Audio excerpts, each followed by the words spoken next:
দাড়ি লইয়া নবীর একটা সুন্নত লইয়া কেমনে আখ করে তাকায়া তাকায়া কি দেখতেছেন নাসারাসি লজ্জা আছে মুসলমান লজ্জা নাই লজ্জা সব শেষ সব শেষ আল্লাহর নবী বিশ্বনবী রাহমাতুল লিল আলামিন উম্মতের জন্য চোখের পানি ছেড়ে ছেড়ে কান্না করেছেন আল্লাহর কাছে কান্না করে দোয়া করেছেন প্রভু আমার উম্মতদেরকে তুমি বাঁচাইও মদিনার মধ্যে আল্লাহর নবী বিশ্বনবী রাহমাতুল লিল আলামিনের 3 দিন পর্যন্ত কবর ছিল না ওমর তালাশ করে আবু বকর তালাশ করে হাসান হুসাইন তালাশ করে এরপরে আলী তালাশ করে ফাতেমা তালাশ করে কোথাও পায় না আবু বকর ওমর তালাশ করতেছে ওমর রাদিয়াল্লাহু তাআলা আনহু তরবারি হাতে লইয়া বের হয়ে গেছে আর বলতে বলেন মদিনার মুনাফিকরা রে কিছুক্ষণের মধ্যে যদি আল্লাহর নবীর সন্ধান না দিতে পারো দয়াল নবীর সন্ধান না দিতে পারো মুনাফিকরা মনে রাখো এই তরবারির আঘাত থেকে কিন্তু কেউ বাঁচতে পারবে না মুনাফিকরা ভয়ে থরথর করে কাঁপতেছে উমরের তরবারি এত বাবা আল্লাহ যখন তরবারি নিয়ে বের হয়ে গেছে ওই মুনাফিকরা তোর করে কাঁপতেছে আর বলতেছে নবীর খবর জানি না নবীর সংবাদ তো আমরা পাই না আবু বকর দৌড়ায় ওমর দৌড়ায় হাঁটতে হাঁটতে হাঁটতে হাঁটতে নবীর তালাশ করতে করতে দৌড়াইয়া যাইতে যাইতে তালাশ করতে করতে একটা পাহাড়ের দিকে চলে গেল ওই পাহাড় জাবালে সালাত নামের একটা পাহাড় মদিনা থেকে পৌনে 3 মাইল দূরে ওই পাহাড়ের কাছে যাইয়া দেখেন ওই পাহাড়ের পাশে কতগুলো রাখালেরা উটের রশি লইয়া দাঁড়াইয়া আছে এরপরে বেড়া বকরির রশি হাতে ধইরা দাঁড়াইয়া কান্না করে আর আবু বকর সেখানে হাজির হয়ে গেছেন আবু বকর রাখালদেরকে ডাকা বলেন রাখালেরা এই পথ দিয়া দিনের নবীকে যাইতে দেখেছো দিনের নবীর সন্ধান তুমি জানো রাখালেরা ডাকা বলেন তোমরা কারা কোথা থেকে এসেছো বলে মদিনা থেকে এসেছি বলে না দিনের নবীর সন্তান জানি না তবে এতটুকু জানি ওই যে পাহাড় দেখা যায় ওই পাহাড়ের মধ্যে একটা লোক আজকে 3 দিন যাবত শুধু উম্মতি উম্মতি বলে সিজদায় করে কান্না করে ওই পাহাড়ের মধ্যে শুধু উম্মতি উম্মতি বলে কান্না করে তোমাদের হাতে ধরি তোমাদের পায়ে ধরি ওই লোকটাকে এখান থেকে লইয়া যাও বাড়িতে লইয়া যাও কারণ ওই লোকটা 3 দিন পর্যন্ত ওই পাহাড়ে কান্না করতেছে ওই 3টা দিনের মধ্যে আমার উটগুলো ভেড়াগুলো আমার বকরিগুলো আমি সামলাইতে পারি না এত পিঠাই ওই পাহাড়ের দিকে তাকিস না এত পিঠাই গাছের মধ্যে মুখ লাগা এত পিঠাইলাম কিন্তু আজকে 3টা দিন হয়ে গেল ওই 3 দিনের মধ্যে আমার উটগুলো ভেড়াগুলো বকরিগুলো একটাও ঘাসে মুখ লাগায় নাই ঘাসে পর্যন্ত মুখ লাগায় নাই নবীর কান্নায় ওই উটগুলো নিজের খাবার ছাইরা দিছে নিজের খাবার ছাইরা দিছে ছোট্ট ছোট্ট বাচ্চাগুলো ওই মায়ের স্তনের মধ্যে মুখ লাগায় না দুধ পান করে না শুধু পাহাড়ের দিকে তাকায়া তাকায়া কান্দে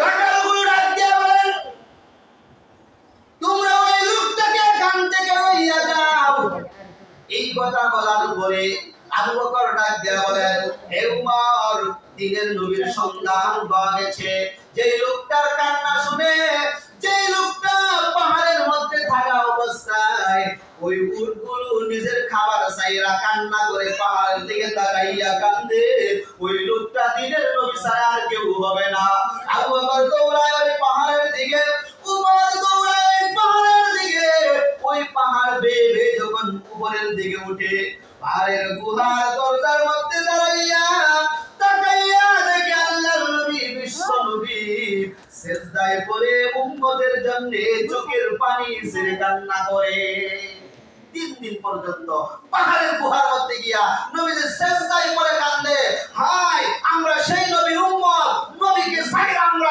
কোন দিকে পাগল হয়ে গেছি কোন দিকে ছুটছি নবীর সুন্নতের খবর নাই নবীর খবর আমরা নেই না নবীর সুন্নতের দিকে আমরা একটু তাকাই না হায় উম্মত উম্মত নিজেকে নিজে নিয়ে পেরেশান হয়ে গেছে। যেই নবী পাহাড়ের মধ্যে গুহায় উম্মতি উম্মতি কান্দে, আর সেই নবীকে আমরা ভুলে গেছি। আমরা মুসলমান দাবি করি, নবীর সুন্নাত বাদ দিয়া, নবীর আদর্শ বাদ দিয়া। কে বলেছে আপনাকে মুসলমান দাবি করার জন্য? ভাইরা আমার, লক্ষ্য করে দেখুন, আবু বকর সিদ্দিক রাদিয়াল্লাহু তাআলা আনহু গুহার দরজার মধ্যে দাঁড়াইয়া নবীকে ডাক দিয়ে বলে, ইয়া রাসূলুল্লাহ, ইয়া হাবিবাল্লাহ, আমি আপনার আবু বকর এসে গেছি। নবী গো, মাথা উঠান। 3 দিন পর্যন্ত আমি আবু বকরের মুখের মধ্যে খাবার ঢোকে না। মদিনাবাসী চিন্তা করে পেরেশান হয়ে মদিনার অলিতে গলিতে আপনার তালাশ করতে করতে সবাই পেরেশান হয়ে গেছে। মদিনাবাসী কান্নায় রুল পড়ে গেছে মদিনার মধ্যে। নবী গো, আপনি মাথা উঠান। নবী মাথা উঠায় না। আবু বকর রাদিয়াল্লাহু তাআলা, ইয়া রাসূলুল্লাহ, আমি আবু বকরের জিন্দেগীর সমস্ত আমল আপনার উম্মতকে দিয়া দিলাম, তবু মাথা উঠান। নবী মাথা উঠায় না। উম্মতের কত দরদ দেখছেন? উম্মত আপনার জন্য নবীর দরদ কত বেশি, আর আবু বকর উমর তাদের দরদ কত বেশি। দেখেন, আবু বকর রাদিয়াল্লাহু তাআলা, ইয়া রাসূলুল্লাহ, আপনার উম্মতের জন্য আর কাঁদতে হবে না, আমার আমলগুলো সব আপনার উম্মতকে হাদিয়া দিয়ে দিলাম। ভাইয়া, আল্লাহর নবী মাথা উঠায় না। হযরত আবু বকর রাদিয়াল্লাহু তাআলা এবার গুহার দরজায় দাঁড়াইয়া ডাক দিয়া বলেন, নবী গো, যে 24টা বছরে 24 বছর উপনীত হওয়ার পরে 24 বছর বয়সে তরবারি হাতে লইয়া আপনার মাথা আনার জন্য আমি গিয়েছিলাম। আপনার কাছে যাওয়ার পরে আপনার সুন্দর চেহারা দেখে আমি উমর মনটাকে শান্ত করে আমি আপনার প্রতি আসক্ত হইয়া কালেমা পড়ে মুসলমান হয়ে গিয়েছিলাম। সেই উমর আমি এখানে হাজির হয়েছি। নবী গো, উম্মতের জন্য আর কাঁদতে হবে না। আমি উমর ইসলাম গ্রহণের পর থেকে আজ পর্যন্ত যত নেকের কাজ করেছি সবগুলো আপনার উম্মতকে দিয়ে দিলাম। আপনি মাথা উঠান, চলেন মদিনায়। মদিনার মানুষের অবস্থা বেশি ভালো না, সবাই কান্না করে, সবাই পেরেশানের মধ্যে আছে। আল্লাহর নবী মাথা উঠায় না। এরপরে আবু বকর বলেন, আলীকে ছাড়া নবীকে এখান থেকে নেওয়া সম্ভব হবে না, আলীর কাছে খবর জানাও। আলীর কাছে খবর জানানোর পরে আলী রাদিয়াল্লাহু তাআলা ফাতেমার কাছে খবর জানাইলেন, ফাতেমা গো, নবীজির সন্ধান পাওয়া গেছে। কোথায়? বলে অমুক পাহাড়ে। এরপরে সবাই রওনা হয়েছে, ফাতেমা রওনা হয়েছে, আলী রওনা হয়েছে, হাসান হুসাইনকে লইয়া এবার রওনা হয়েছে ওই পাহাড়ের দিকে চলে যায়। হাসান হুসাইন কান্দে, নানা কো, নানা নানা বইলা কান্না করে। ফাতেমাও দৌড়ায়। ওই পাহাড়ের মধ্যে যখন উঠলেন, পাহাড়ে ওঠার পরে আলী রাদিয়াল্লাহু তাআলা কান্না করে, নবী মাথা উঠায় না। ফাতেমা রাদিয়াল্লাহু তাআলা কান্না করে বলেন, বাবা গো, আজকে 3 দিন হয়ে গেল আপনার খবর পাই না। আপনি 3 দিন পর্যন্ত আপনার মাকে ভুইলা কেমনে আপনি রইলেন? কোথাও সফরে গেলে সর্বশেষ খবর আমার কাছে বলতেন। সফর থেকে আসলে সর্বপ্রথম আমি ফাতেমার কাছে আপনি আসতেন, কিন্তু 3টা দিন হয়ে গেল নবী, আপনার খবর নাই। আপনার মারে সাইরা কেমনে আপনি 3টা দিন পাহাড়ে কাটাইলেন? বাবা গো, উঠেন, মাথা উঠান, মদিনায় চলেন। মদিনার মানুষগুলো কান্না করতে করতে বেহুশ হয়ে যাচ্ছে। ইয়া রাসূলুল্লাহ, ইয়া হাবিবাল্লাহ, মাথা উঠান, আমি ফাতেমা এসে গেছি। নবীজি মাথা উঠায় না। আল্লাহর নবীকে ডাকতে বলেন, ইয়া রাসূলুল্লাহ, হাসান হুসাইনকে বুঝাইতে পারি না, হুসাইনকে বুঝাইতে পারি না, আপনার সন্ধান পাই না, কেমনে বুঝাবো?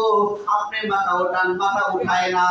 আল্লাহর নবী, বিশ্ব নবী যখন মাথা উঠায় না, হযরতে ফাতেমা ডাক দিয়া বলেন, ইয়া রাসূলুল্লাহ, ইয়া হাবিবাল্লাহ, আপনি মাথা উঠান। আল্লাহর কসম করে বলি, আল্লাহ রাব্বুল আলামিন আমাকে যত আমলের সুযোগ দিয়েছে সমস্ত আমল আপনার উম্মতকে দিয়ে দিলাম। মাথা উঠান, এরপরে উঠায় না মাথা। এরপরে ফাতেমা সেজদার মধ্যে পইরা চোখের পানি জড়াইয়া কান্না করে আল্লাহর কাছে বলেন, প্রভু আমাকে তো তুমি কিছুই দাও নাই, দুইটা সন্তান দিয়েছো, হাসান আর হুসাইনকে দান করেছো, আমি কি দিব? আমার আব্বাকে কেমনে এখান থেকে লইয়া যাব? ইয়া আল্লাহ রাব্বুল আলামিনের কাছে ডাক দিয়া বলেন, প্রভু যেই দুইটা সন্তান তুমি আমাকে দিয়েছো, হাসান আর হুসাইনকে আমি আমার বাবার উম্মতের জন্য দুজনকে আমি কুরবান করে দিলাম। জোরে কোন সুবহানাল্লাহ। কুরবান করে দিয়েছেন। এরপরে আল্লাহ জিবরাইলকে ডাক দিয়া বলেন, এ জিবরাইল যাও যাও, আমি হাসান হুসাইনের কুরবানি কবুল করে নিয়েছি, আমার বন্ধুর চোখের পানি কবুল করে নিয়েছি। যাও যাও আমার বন্ধুকে গিয়া বলো সেজদা থেকে মাথা উঠাইতে। আমি আল্লাহ ওয়াদা দিলাম আমার বন্ধুর কাছে জিজ্ঞাসা না করে একটা উম্মতকেও আমি আল্লাহ জাহান্নামে দিব না। নবীকে না জিজ্ঞাসা করে একটা উম্মতকেও জাহান্নামে দিবে না। নবী এত কান্না, সেজদায় করে উম্মতের জন্য কান্না, এত পেরেশান হইয়া আপনার জন্য আমার জন্য নবী এত কান্না করলো। আর আমাদের কি অবস্থা? সেই নবীর চিন্তা নাই, টেনশন নাই, পেরেশানি নাই, নো চিন্তায় আমরা চলাফেরা করতেছি। আমরা সেই নবীর উম্মত কেমনে দাবি করি? মরার পরে আবার বিসমিল্লাহ ওয়া আলা মিল্লাতি রাসূলিল্লাহ, রাসূলের মিল্লাতে কবরে রাখে, রাসূলের নৌকার মধ্যে রাখে, রাসূলের নামে কবরের মধ্যে রাখে। হাই হাই, সারা জিন্দেগিতে নবীর সুন্নতের খবর নাই, মাথা থেকে পায়ের তল পর্যন্ত সুন্নতের কোনো আদর্শই নাই, আর রাসূলের মিল্লাতে কবরে রাখছে। না, বিসমিল্লাহ ওয়া আলা মিল্লাতি রাসূলিল্লাহ না, মিল্লাতি শয়তান, শয়তানের অনুসরণে রাখছো, কারণ তোমার জীবনে নবীর সুন্নত নাই। দেখেন রাসূল এত কান্না করেছে আপনার জন্য, আমার জন্য, হাই নসিবপুরের মানুষের জন্য, গোটা পৃথিবীর মানুষের জন্য এত কান্না করছে। আপনার কি একটু চিন্তা হয় না? নবী এত পেরেশান হইল উম্মতের জন্য, আল্লাহর কাছে কান্না করলো, আর আপনি যে নামাজে আসেন না, নবীর সুন্নাত মানেন না, আপনি কেমনে থাকেন না খাইয়া?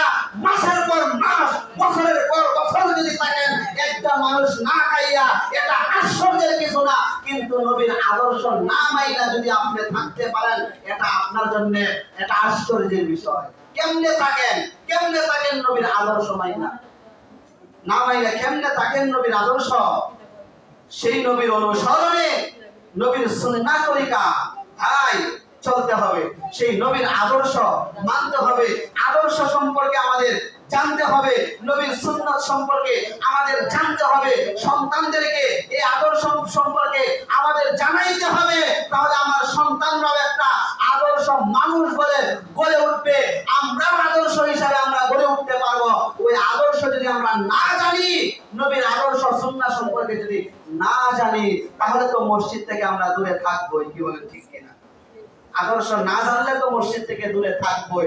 মনে করবো মসজিদ থেকে বাড়ি ভালা, মসজিদে ভালা না। মুয়াজ্জিন বলবে আসসালাতু খায়রুম মিনান নাওম, ঘুম থেকে নামাজ পড়ো। আর আমরা নবীর কেমন পাগল পারা উম্মত, খেটাটা আর মাথার উপরে দিয়ে বলি না, নামাজ থেকে ঘুম ভালো, আর নাক ডাকিয়া ঘুমা। কেমন উম্মত? লজ্জা শরম আছে উম্মত? একটু লজ্জা করেন। আল হায়া ওয়া শুরবাতুম মিনাল ঈমান, লজ্জা এটাও একটা ঈমানের একটা অঙ্গ। লজ্জা থাকা এটাও ঈমানের অঙ্গ। এর কেমনে ঘুমায় থাকেন, কেমনে ঘুমায় থাকেন? নবীর সুন্নাত বাদ দিয়া, এই নামাজ বাদ দিয়া, আল্লাহর হুকুম বাদ দিয়া কেমনে ঘুমায় থাকেন?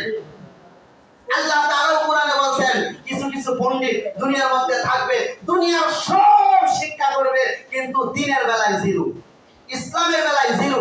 আল্লাহ তাআলা কোরআনেও বলেন ইয়ালামুনা যাহিরাম মিনাল হায়াতিদ দুনিয়া ওয়া হুম আনিল আখিরাতি হুম গাফিলুন, আখিরাতের ক্ষেত্রে তারা জিরো জিরো থাকবে, গাফিলুন গাফিল থাকবে।